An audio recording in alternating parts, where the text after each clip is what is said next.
नमस्कार, आप सभी का बहुत स्वागत है साधना न्यूज में और मैं हूं आपके साथ मनीष कुमार। मुख्यमंत्री डॉक्टर मोहन यादव ने साइबर सुरक्षा और स्टेट डेटा सिक्योरिटी को लेकर आयोजित राज्य स्तरीय कंसल्टेटिव वर्कशॉप को संबोधित किया। इसके बाद मुख्यमंत्री doctor Mohan Yadav e scooter से भीमनगर पहुंचे। टॉपर चांदनी विश्वकर्मा और उनके परिवारों से सीएम डॉक्टर मोहन यादव ने मुलाकात की। सीएम ने कहा कि अभावों के बीच चांदनी विश्वकर्मा ने सफलता का एक नया इतिहास रचा है। वहीं मुख्यमंत्री डॉक्टर मोहन यादव ने मंत्रालय में संस्कृति विभाग की योजनाओं और जमीनी मैदानी गतिविधियों की समीक्षा की। इसके बाद मुख्यमंत्री डॉक्टर मोहन यादव नवीन और नवकरणीय ऊर्जा विभाग के साथ MOU पर भी साइन की है। देखिए हमारी खास रिपोर्ट।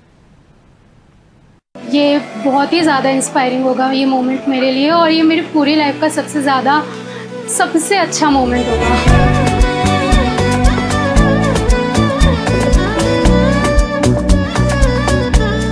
500 में से 500 टारगेट है। कहाँ था हमारा टारगेट? अपना एक जमी अपना आसमां पैदा कर, अपने लिए इतिहास पैदा कर। कुछ भी मुश्किल नहीं है इस दुनिया में, अपने लिए विश्वास कायम कर। वाह, आंसू नहीं लाना, आप तो अपनी बेटी पे गर्व करो, है ना। खुशी का देखो, बेटी ने हमारी उपलब्धि हासिल की, बहुत अच्छा। ये लीजिए माँ सरस्वती की प्रतिमा।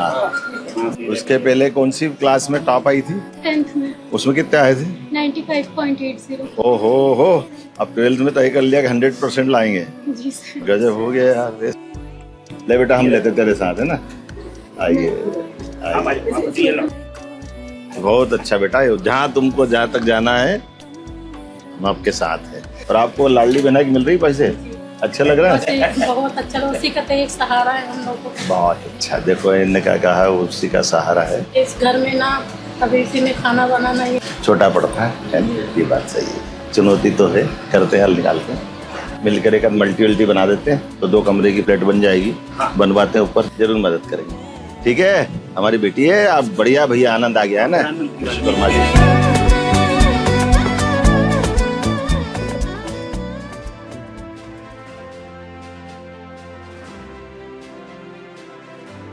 मुख्यमंत्री डॉक्टर मोहन यादव ने आज भोपाल के भीमनगर पहुंचकर कक्षा 12वीं की मेधावी छात्रा चांदनी विश्वकर्मा से आत्मीय मुलाकात की और संवाद किया। इस दौरान सीएम ने कहा कि जब हौसले बुलंद हो तो हर मंजिल आसान हो जाती है। आर्थिक अभावों और कठिन परिस्थितियों के बीच संघर्ष करते हुए बिटिया ने 500 में से 494 अंक प्राप्त कर ये सिद्ध कर दिया कि इच्छा शक्ति और परिश्रम से हर लक्ष्य हासिल किया जा सकता है। चांदनी जैसी बेटियां मध्य प्रदेश का गौरव हैं। उनके सपनों को उड़ान देना और बेहतर भविष्य के निर्माण में हमारी सरकार हर कदम पर उनके साथ खड़ी है। बिटिया को उज्जवल भविष्य की ढेरों शुभकामनाएं। आप लोगों को आपसे मिलने आए थे, क्या बोला और क्या बातचीत हुई है? सर से बातचीत हुई, उन्होंने कॉन्ग्रेचुलेट किया, मुझे काफ़ी अच्छा लगा। बहुत ज़्यादा मोटिवेशन मिलेगा मुझे इस चीज़ से आगे और अच्छा करने के लिए। आगे क्या तैयारी? कुछ कहा कि सीएम ने कि हम पढ़ाएंगे आपको? जी, सरकार का पूरा सहयोग रहेगा मुझे, और आगे मैं लेफ्टिनेंट बनके मेरे देश की सेवा करना चाहूँगी। यशस्वी प्रधानमंत्री का 12 वर्ष का समय चल रहा है और ऐसे में अलग अलग प्रकार के वर्गों से संपर्क करने का अभियान चल रहा है। ऐसे में मैं राज्य भोपाल में विधानसभा भगवान दास सबनानी जी की विधानसभा भवन के पास भीमनगर में गया था। एक बच्ची ने जो अपनी मध्य प्रदेश शिक्षा मंडल के बोर्ड में 12th में टॉप पोजीशन बनाई थी, लेकिन अत्यंत कठिनाई के बावजूद भी बच्चे कितनी अच्छी प्रतिभा होती है, और उनके घर के परिवार के लोगों से मिलने के लिए संपर्क का कार्यक्रम बनाया था। ये बात सही कि गली छोटी थी तो ई-बाइक पे चलाई। यशस्वी प्रधानमंत्री ने डीजल पेट्रोल आज वैश्विक संकट के कारण से आह्वान किया कि हमको वैकल्पिक साधनों पे चलना चाहिए। तो राज्य के मंत्री हो, मुख्यमंत्री हो, आम नागरिक हो, कोई भी हो, हम अपने तमाम प्रकार के वो संसाधन का उपयोग सभी प्रकार से करें। मुझे इस बात की प्रसन्नता है। ई-बाइक चलाने का आनंद भी मिला और लोगों से संपर्क करने का आनंद मिला, और जिनके घर गए वो तो आनंद में एक तरह से डूब भी गए और मोदी जी के शासनकाल की इतनी तारीफ कर रहे थे। लेकिन मोदी जी के साथ साथ हमने उनके साथ लोकतंत्र में दिए गए इस अधिकार के बलबूते पर कि आज के समय में अपने बच्चों को पढ़ाओ, लिखाओ, आगे बढ़ाओ और हर प्रकार की शासन की योजनाओं का लाभ लेकर भविष्य के ऊंचे से ऊंचे लक्ष्य को हासिल करें, ये मैंने शुभकामना दी। मुख्यमंत्री डॉक्टर मोहन यादव ने साइबर सुरक्षा और स्टेट डेटा सिक्योरिटी को लेकर आयोजित राज्य स्तरीय कंसल्टेटिव वर्कशॉप को संबोधित किया। इस दौरान मुख्यमंत्री ने कहा कि देश में पहले जो प्रधानमंत्री थे वे बहुत बड़े अर्थशास्त्र के जानकार थे, लेकिन जीरो बैलेंस अकाउंट खुलते ही उसका क्या महत्व होता है ये इतने विद्वान व्यक्ति को भी पता नहीं था। मुख्यमंत्री ने प्रधानमंत्री नरेंद्र मोदी की दूरदर्शिता की तारीफ करते हुए कहा कि मोदी जी ने देश में जीरो बैलेंस अकाउंट खुलवाए और डायरेक्ट बेनिफिट ट्रांसफर के जरिए पैसा सीधे गरीबों के खाते में पहुंचाया, जिससे भ्रष्टाचार पर लगाम लगेगी। उन्होंने साइबर सुरक्षा को अत्यंत गंभीर विषय बताते हुए कहा कि बदलते दौर में डाटा सुरक्षा अब सीमा सुरक्षा से भी अधिक महत्वपूर्ण हो गई है। सीएम ने कहा कि साइबर तकनीक और साइबर अपराधों का स्वरूप तेजी से बदल रहा है। नई चुनौतियां लगातार सामने आ रही हैं। आधुनिक तकनीक, ड्रोन और डिजिटल माध्यमों से सुरक्षा चुनौतियों को नया स्वरूप दिया है। प्रधानमंत्री नरेंद्र मोदी समय से पहले आने वाली चुनौतियों को पहचानकर देश और समाज को जागरूक करते हैं। डिजिटल तकनीक ने भ्रष्टाचार और लीकेज को कम कर पारदर्शी शासन व्यवस्था को मजबूत किया है। साइबर सुरक्षा की राष्ट्रीय कार्यशाला में, राज्य स्तरीय कार्यशाला में मंच पर विराजमान हमारे एडीजी साई मनोहर, आई सेक्रेटरी एम शैलवेंद्रन जी, माननीय संतोष कुमार जी, आशीष वशिष्ठ जी, अंशुमन राज जी, डॉक्टर दिग्विजय सिंह जी, सम्राट किशोर जी, इस अवसर पर मौजूद सभी विभाग अध्यक्ष, अलग अलग आमंत्रित अतिथिगण, पत्रकार साथियों, जिस विषय को लेकर के आज की हमारी ये कार्यशाला है, एकदम से बदलते दौर में 2-5 साल में पूरा देश का परिदृश्य, देश तो क्या दुनिया का परिदृश्य, हर समय, हर दिन, हर एक बार, हर एक जगह इसका नया रूप, नया स्वरूप दिखाई दे रहा है। ये सही है कि हमारी सरकार बनी थी और एक लाइव डकैती में हमारी पुलिस ने सफलता के साथ उस साइबर अपराध को पकड़ने की एक बड़ी उपलब्धि हासिल की थी।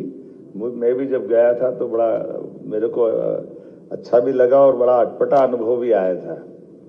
और हम सब देखते हैं कि कितने प्रकार से क्या क्या होता है, और इस सब का आखिरी परिणाम हमने अभी सिंदूर अभियान के माध्यम से देखा। जब हमारी बॉर्डर पर ये खतरे रहे कि बॉर्डर पे सिपाही हमारे युद्ध का इंतजार करते रहे, मालूम पड़ा कि ड्रोन से अटैक हो गया और क्या क्या हो गया, कैसे कैसे नए दौर की नई टेक्नोलॉजी का यह नया समय आया है। लेकिन सच में अपराध को लेकर के हमारे अभी बॉर्डर, और उसके लिए माननीय प्रधानमंत्री श्रीमान नरेंद्र मोदी जी के लिए जोरदार अभिनंदन करें। श्रीमान नरेंद्र मोदी जी का, मोदी जी की यह विशेषता भी है कि वो समय के पहले समय, आने वाले समय को पहचान लेते हैं और उसके लायक उन सारी व्यवस्थाओं को, प्रशासन को, शासन को, सरकार को, समाज को अवेयर करते हैं। ये एक छोटा सा उदाहरण दूंगा, यद्यपि वो समसामयिक होगा कि नहीं मुझे मालूम नहीं है। जब हम सब देखते हैं कि माननीय प्रधानमंत्री नरेंद्र मोदी जी के पहले जो प्रधानमंत्री थे वो फाइनेंस के बहुत बड़े जानकार, वो स्वयं की डिग्री उनकी, विदेश की शिक्षा, गवर्नर रहे, फाइनेंस मिनिस्टर रहे, प्राइम मिनिस्टर भी 2 बार रहे, उनका काफी योगदान भी, काफी अच्छा काम किया। लेकिन कितनी छोटी सी बात थी कि जीरो बजट में अकाउंट खुलते हैं, ये उतना विद्वान आदमी को मालूम नहीं था कि केवल इतना सा करे कि जीरो बजट में अकाउंट बैंक में खुल सकते हैं। लेकिन मोदी जी ने वो जीरो बजट में अकाउंट खोले और उसका परिणाम कैसे निकला कि डीबीटी के माध्यम से करोड़ों लोगों तक उनका हक का पैसा उनके खाते तक गया।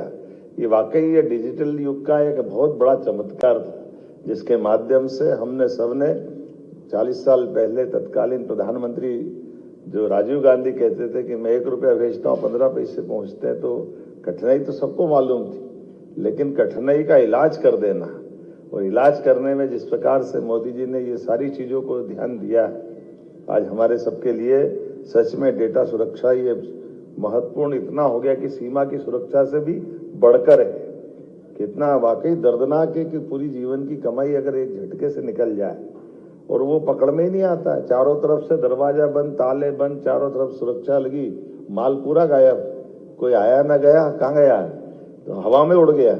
जो बाजार में अपन पहले सुनते थे कि ये कोई अदृश्य शक्ति आएगी, अब वो अदृश्य शक्ति कौन सी आएगी मालूम नहीं, लेकिन अभी हम अपने से महसूस कर रहे हैं कि अदृश्य शक्ति साइबर में आ रही है। तो जैसे आ रही है ऐसे देव मार्गों पे भी खड़ा करना पड़ेगा देवताओं को। इन सारे राक्षस युग के समय हमारे लिए आज के समय में ऐसे सारे प्रबंधन करने की आवश्यकता है जिनके कारण से हम ऐसे लोगों से निपट सके। सच में यूपीआई का लोहा दुनिया ने माना है और आज के इस अवसर पर जब डिजिटल माध्यम से लोगों को लाभ पहुंच रहा है तो सुरक्षा की जवाबदारी भी उतनी ज्यादा है और ये तभी नागरिकों का विश्वास इस व्यवस्था से बनेगा। हमने सब ने मिलकर के जिस प्रकार से अपने राज्य में ये माहौल बनाया है और माननीय प्रधानमंत्री जी के आग्रह पर आज डीप फेक, रैनसमवेयर, डेटा चोरी और साइबर अपराध की चुनौती पर ये जिस प्रकार का समय चल रहा है, मुझे इस बात का गर्व है कि आज दिन भर की कार्यशाला में आप सब वो मार्ग खोजने का प्रयास करेंगे और थोड़ा सा संकेत में है लेकिन ये बता भी दिया कि लापरवाही करोगे तो वसूली भी आपके विभाग से होगी। इसीलिए केवल कहने सुनने की कथा कहानी की जगह नहीं है, ये जवाबदारी की जगह भी जो भविष्य में हमको अपने उस व्यवस्था के प्रति प्रतिबद्ध कर रही है जिसके हकदार हम हैं। तो आज के इस अवसर पर जब हम प्रदेश साइबर सुरक्षा को प्राथमिकता दे रहे हैं तो मैं मानूंगा कि आज के इस पूरे कार्यशाला के माध्यम से हम ठोस निर्णय तक पहुंचेंगे। मेरी अपनी ओर से खासकर ये बात सही है कि राज्य का डेटा यह सबसे मूल्यवान संपत्ति होता है और आप सबके माध्यम से हम निश्चित रूप से इस पे सफलता के साथ आगे बढ़ेंगे। आज के इस अवसर पर मैं थोड़ा विलंब से आया, इसकी क्षमा भी चाहता हूँ। कुछ कारण से लगा कि बहुत महत्व का विषय, इसलिए पहले तो लगा कि शायद मैं समय पे नहीं पहुंच पाऊंगा, लेकिन हमने कहा भले थोड़ा भी समय क्यों न हो, जरूर आने की आवश्यकता है जिसमें हमारे भविष्य की बड़ी संभावनाओं पर बात हो रही है और ऐसे में हमारा नहीं आना ये थोड़ा गलत हो जाएगा। और इसीलिए एक घोषणा भी मुझे दी है। मध्य प्रदेश सरकार मध्य प्रदेश के महू में military college of telecommunication engineering एवं शैक्षणिक संस्थानों के सहयोग से राज्य में साइबर सिक्योरिटी रिसर्च सेंटर स्थापित करेगी। मैं ये घोषणा कर रहा हूँ अपने राज्य के अंदर। ये रिसर्च सेंटर केंद्र साइबर सुरक्षा, अनुसंधान, नवाचार, कौशल विकास की दिशा में एक महत्वपूर्ण आधार बनेगा। साइबर खतरों की समय पर पहचान और निगरानी में आधुनिक सुरक्षा व्यवस्था स्थापित करने में भी इसकी महती भूमिका होगी। यह व्यवस्था केवल प्रतिक्रियात्मक नहीं बल्कि पूर्व अनुमान आधारित निरंतर सतर्कता की दिशा में ठोस कदम रहेगी। आप सबका आभार। देखिए, यशस्वी प्रधानमंत्री का 12 वर्ष का समय चल रहा है और ऐसे में अलग अलग प्रकार के वर्गों से संपर्क करने का अभियान चल रहा है। ऐसे में मैं राज्य भोपाल में विधानसभा भगवान दास सबनानी जी की विधानसभा भवन के पास भीमनगर में गया था। एक बच्ची ने जो अपनी मध्य प्रदेश शिक्षा मंडल के बोर्ड में 12th में टॉप पोजीशन बनाई थी, लेकिन अत्यंत कठिनाई के बावजूद भी बच्चे कितनी अच्छी प्रतिभा होती है और उनके घर के परिवार के लोगों से मिलने के लिए संपर्क का कार्यक्रम बनाया था। ये बात सही कि गली छोटी थी तो ई बाइक पे चलाई। यशस्वी प्रधानमंत्री ने डीजल पेट्रोल आज वैश्विक संकट के कारण से आह्वान किया कि हमको वैकल्पिक साधनों पे चलना चाहिए। तो राज्य के मंत्री हो, मुख्यमंत्री हो, आम नागरिक हो, कोई भी हो, हम अपने तमाम प्रकार के वो संसाधन का उपयोग सभी प्रकार से करें। मुझे इस बात की प्रसन्नता है। ई बाइक चलाने का आनंद भी मिला और लोगों से संपर्क करने का आनंद मिला और जिनके घर गए वो तो आनंद में एक तरह से डूब भी गए और मोदी जी के शासनकाल की इतनी तारीफ कर रहे थे। लेकिन मोदी जी के साथ साथ हमने उनके साथ लोकतंत्र में दिए गए इस अधिकार के बलबूते पर कि आज के समय में अपने बच्चों को पढ़ाओ, लिखाओ, आगे बढ़ाओ और हर प्रकार की शासन की योजनाओं का लाभ लेकर भविष्य के ऊंचे से ऊंचे लक्ष्य को हासिल करें, ये मैंने शुभकामना दी। बहुत बधाई। मुख्यमंत्री डॉक्टर मोहन यादव ने सोमवार को मंत्रालय में संस्कृति विभाग की योजनाओं और मैदानी गतिविधियों की समीक्षा की। बैठक के दौरान सीएम ने प्रदेश की सांस्कृतिक और आध्यात्मिक विरासत को सहेजने, उनको बढ़ावा देने और विभागीय कार्यों के प्रभावी क्रियान्वयन पर विशेष जोर दिया। मुख्यमंत्री डॉक्टर मोहन यादव ने स्पष्ट किया कि राज्य की सांस्कृतिक पहचान को वैश्विक पटल पर स्थापित करने के लिए संस्कृति विभाग और पर्यटन विभाग आपसी समन्वय से काम करे। वहीं उज्जैन में आयोजित होने वाली आगामी सिंहस्थ के लिए व्यापक स्तर पर सांस्कृतिक और धार्मिक आयोजनों को समयबद्ध तरीके से पूरा करने के निर्देश दिए गए।